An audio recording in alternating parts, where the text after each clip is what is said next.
In the distant past, our planet was home to incredibly massive creatures. For instance, dinosaurs. Or the Megalodon, the largest shark ever to have existed. Unfortunately, or perhaps fortunately, the Megalodon has long been extinct. Hello everyone! Now, imagine if they had survived to the present day. What would the world be like? Yes, indeed. Welcome to our channel. If you're curious about the answer to this question, why not ponder it with us? Well then, let's get started.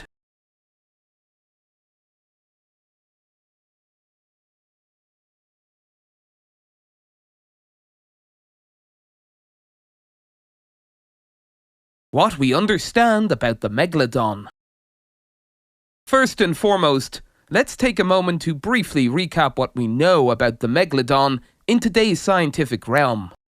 Now, the Megalodon was a creature related to contemporary great white sharks, or mako sharks. It's also plausible that the Megalodon's smaller descendants could be the great white sharks. The Megalodon inhabited nearly every part of the Earth except for the polar regions.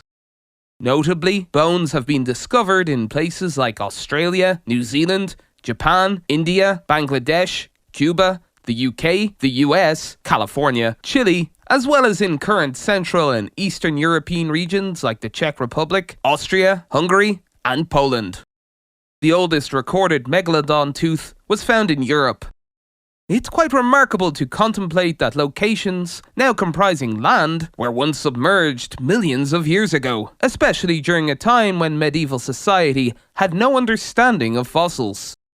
Thus, it's unsurprising that nobody envisioned these peculiar stone formations, resembling teeth, as remnants of fish. Those stones were known as glossopetrae, or, in simpler terms, tongues made of stone, and they were thought to be the petrified tongues of mythical beings, such as dragons or trolls. Let's also bear in mind that, while the geographical layout of the Earth during the Megalodon era bore some similarities to the present, there were indeed distinctions. Specifically, Europe comprised islands akin to the current Arctic archipelagos. Hence, it's natural to question the discovery of Megalodon fossils in nations lacking contemporary coastlines.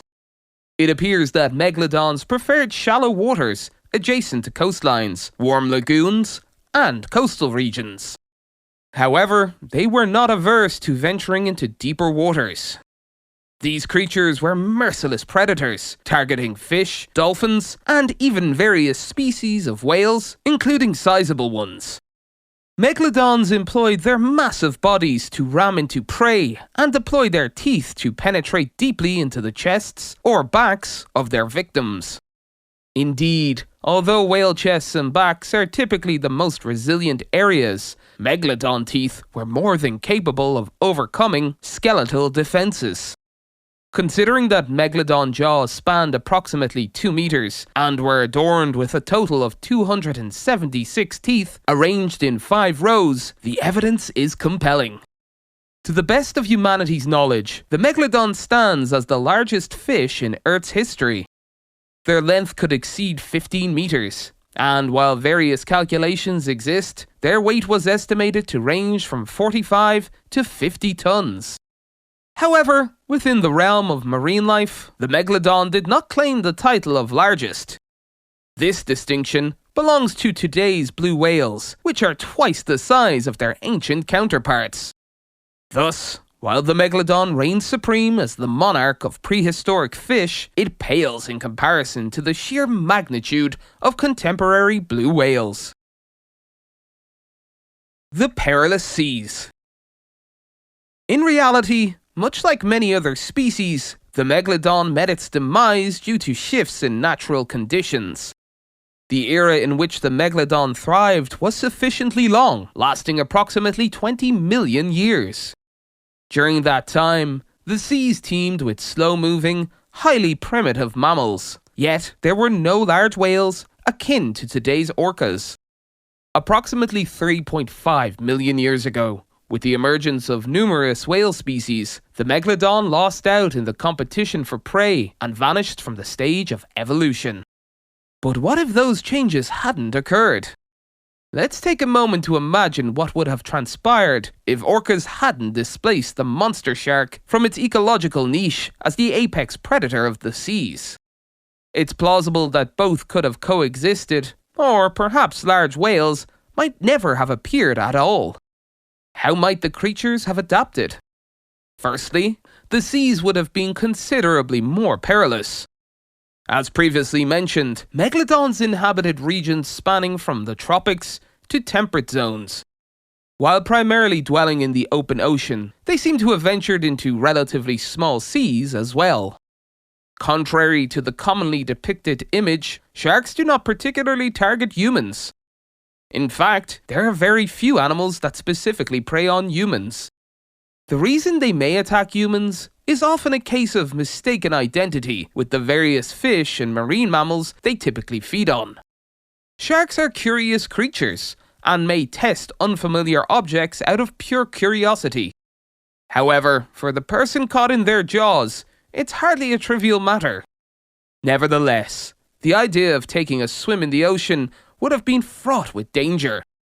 Unlike modern sharks, megalodons were plentiful and, furthermore, larger and more aggressive. Certainly, over time, various methods of protection, such as megalodon repellents, would have been invented, but that likely wouldn't have occurred until the past 2 or 3 centuries.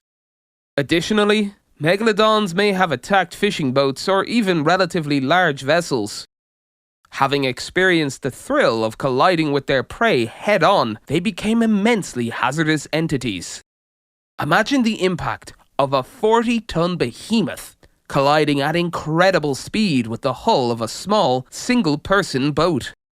That would have likely led people to refrain from fishing or maritime transportation, right? Not necessarily. After all, facing off against dangerous animals is nothing new for humanity. Undoubtedly, humans would have quickly devised ways to confront megalodons, and for coastal residents, megalodons might have been seen not as threats, but rather as valuable, appreciated prey. Megalodon meat would have served as decent preserved food for winter, their skins could be utilised for clothing and tent materials, and their bones could have been fashioned into weapons, ornaments, and cooking utensils. As time progressed, humanity might have transformed this into an industry resembling modern whaling and processing. In the end, it might have led to a situation similar to today's reality. The megalodon would have gone extinct.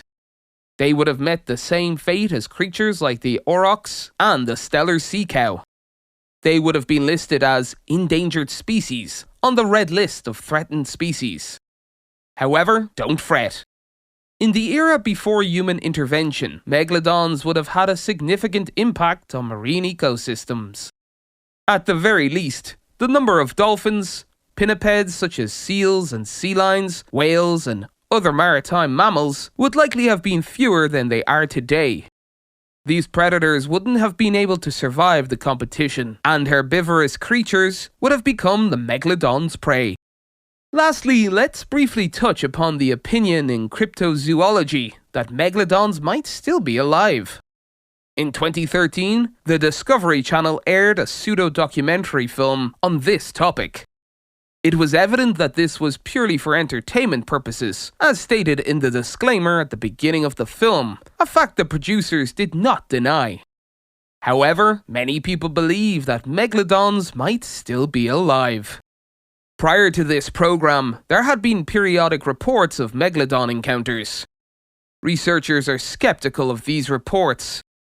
There's no credible evidence of megalodons existing in the current geological epoch, the Holocene, and there are no photographs or videos clearly identifying a megalodon. Moreover, it's highly unlikely that researchers could have overlooked such a massive predator for so long. But perhaps they were just unlucky. Nobody knows for sure. Well, that wraps up our video for today. Thank you all for watching. Did you enjoy this brief journey into the realm of imagination that we've shared with you? Though, admittedly, that realm of imagination tends to mirror the reality in which we currently reside. Don't forget to subscribe to the channel. Please make sure to turn on notifications so you don't miss any exciting videos, and also share with your friends on social media. We're eagerly awaiting your thoughts and feedback in the comment section. Well then, we'll take a short break. And then we'll be back with new videos and intriguing stories. Until next time, everyone, goodbye.